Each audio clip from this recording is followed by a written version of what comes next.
What's going on? Welcome back to the channel. So today is February the 4th. I want to give you a quick pre-market update, go over some hot movers and what big money is doing today. Before we get into any of that, make sure to hit that thumbs up. And with that, let's get right to it. So starting off with data points, we do have mortgage applications as well as mortgage market index that did come in a little bit worse for wear, so that's not necessarily the greatest.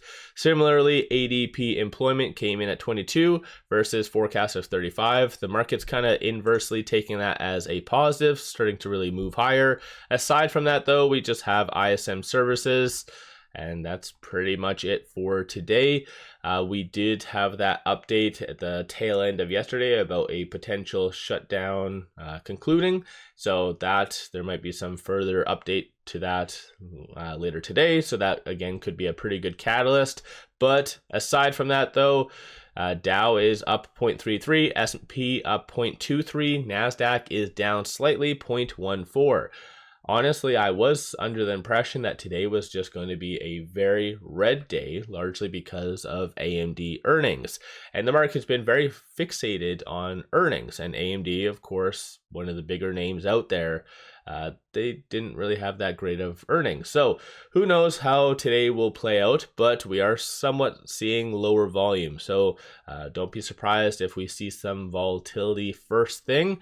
Aside from that, fear and greed index is under the fear category, meaning people's appetite for risk isn't necessarily on the table. Most likely, I anticipate us to kind of linger around here or possibly retouch the neutral over the next week, most likely. But assuming nothing crazy comes from all the companies putting out their earnings, that's a massive, massive red flag. Then we should kind of move back to the higher end of the neutral. Looking at SoFi, they are down slightly. No news from them, no SEC filings. Shorts are returning about 79,000 shares. 9.13% of the free floats being shorted, works to be 113 million shares overall being shorted. Right now with at 2165, it is trading between this S1 and this S2. So 2131, just kind of watch for that. And then 2228 is going to be that next strong target. So I think for today, as long as SoFi can hold this S2, then could see a nice kind of push higher. Aside from that, NIO. So NIO, not really much is happening. There honestly hasn't been much coming from news or even speculative news about NIO lately. So even in my dedicated video, I pretty much just brought up how there's a regulation change for January 2027. So there's not really much to really move NIO in really either direction aside from manipulation, but it looks like shorts are kind of letting up today, so they are returning 175,000 shares. 7.9% of the free floats being shorted, works to be 162 million shares overall are being shorted. With it at 454, it is right above this S1, so just watch for 450 today, and then 485. I'd like to say that 485 could be touched, but I think realistically not really today. So today just watch for 450. As long as it can hold that similar to SoFi, then you could see a nice kind of little bit of a push higher. So AMD, so they're down almost about 10%. Absolutely not doing that great from their earnings, which is rather odd because coming from a PE standpoint, like they're fairly priced if you think about it. So their true earnings wasn't great. Shorts are increasing about 31,000 shares. Only 2.46% of the free floats being shorted though, so it's not going to be like anything crazy, not massive manipulation, but a little bit of, I guess, shorts entering is something just maybe to be of a concern over.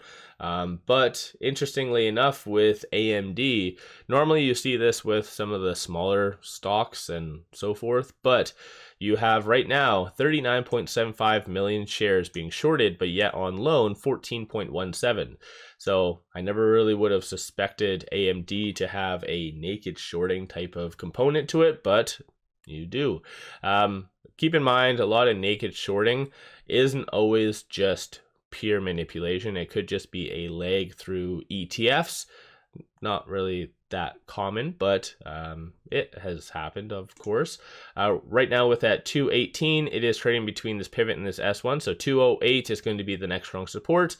And then 234 is going to be the next strong target. I don't see that 234 being touched. So as long as it can hold that 208, I think it's might kind of stay roughly around that range for the next little bit, dependent on the data. So Friday, we have a very big day for data.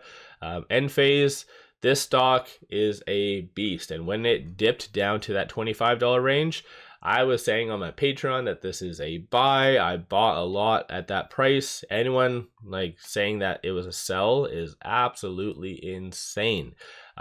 So yeah, you made some pretty good money over the last little bit. And right now it is up 24% during the pre-market. So they did put out their earnings. So good stuff for that. And again, I think just generally the writing was on the wall. The reason why they went down so much is because of the Chinese tariffs and how that was impacting their margins.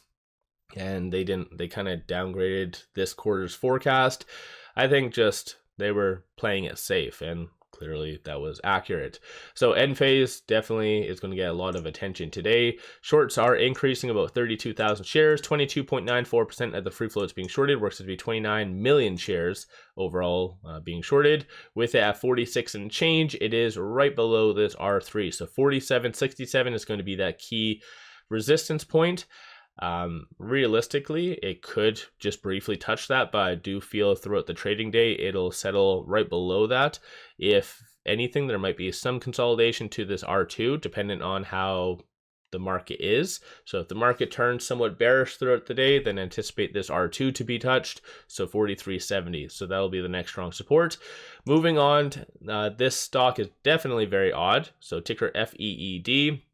I looked up and down, could not find a single thread of news whatsoever, nor any articles, which is rather odd.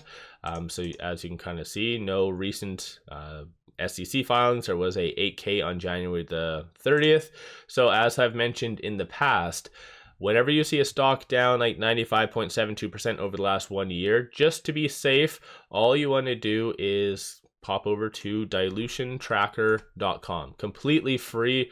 All you have to do is take the ticker, plug it in, and kind of just generally see how many kind of convertible warrants or notes that they have. So they have one right there, a lot of preferred. So yeah, most likely this push higher is linked to dilution. So for those of you that haven't kind of invested in a stock that has a lot of convertible products, debt products, you can see it easily go up very, very fast, but at the same time, it could easily go down very fast. So leave this one for more of the experienced day traders, but definitely you can make some very good money by kind of riding the dilution wave, if that kind of makes sense. And usually whenever there's significant dilution through all those products that I kind of vaguely showed you, you kind of have to take all this with a grain of salt. So it does show 2.26% of the free floats being shorted, works to be 22,000 shares, but most likely, again, they've been diluting. So again, might not be accurate.